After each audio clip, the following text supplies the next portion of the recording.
Interviews அதெல்லாம் வந்து நீங்கள் எப்படி கிராக் பண்ணீங்க? What help you? So start அப்பில் வந்து நான் எல்லாமே கற்றுக்கிட்டேன்.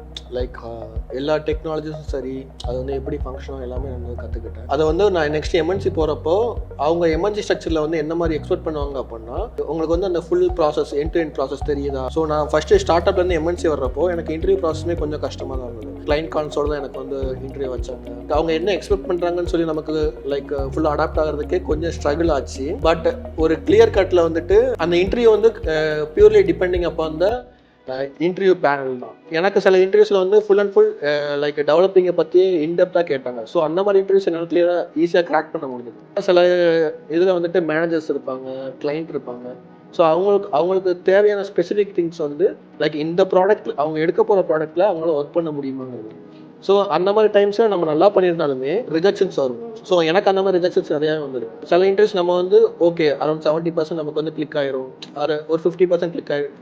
ஸோ அந்த மாதிரி இன்டர்வியூஸ் கூட எனக்கு வந்து கிளிக் ஆயிருக்கு. பட் ஆனால் 100% ஷூராக கிளியர் பண்ணிடுவேன். ஆமாம், 100% இந்த இன்டர்வியூ கிடைச்சிரும்னு நினச்சிருப்போம்ல, அந்த மாதிரி இன்டர்வியூஸ் எனக்கு வந்து ட்ராப் ஆகிடும். ஸோ என்ன கேட்டால் வந்துட்டு நீங்கள் ஸ்டார்ட் அப் ஆர் எம்என்சி எதில் ஒர்க் பண்ணாலும் சரி, நீங்கள் என்ன ப்ராடக்ட்டில் ஒர்க் பண்ணுறீங்க, உங்களுக்கு என்ன டீம் இருக்குது, அந்த டீமில் வந்து நீங்கள் என்னென்ன பண்ணுவீங்க, A to Z உங்கள் டீமோட ரெக்குயர்மெண்ட்ஸ் என்ன வரும், உங்கள் டீமோட எந்த அவுட்புட் ப்ராடக்ட் என்ன வரும், உங்களோட அவுட்புட் எண்ட் வந்து எந்த டீமாக யூஸ் பண்ணுவாங்க, நீங்கள் எந்த டீம்லேருந்து இன்புட் எடுக்கிறீங்க, ப்ராஜெக்ட் என்ன, ஸோ அதோட ரெவன்யூ என்ன, லைக் இயர்லி ரெவன்யூ என்ன, அதில் வந்து நீங்கள் வந்ததுக்கப்புறம் என்னென்ன சேஞ்ச் ஆகிருக்கு. ஸோ இதெல்லாம் வந்துட்டு நீங்கள் பேசிக்காக எல்லாமே தெரிஞ்சு வச்சுக்கணும்.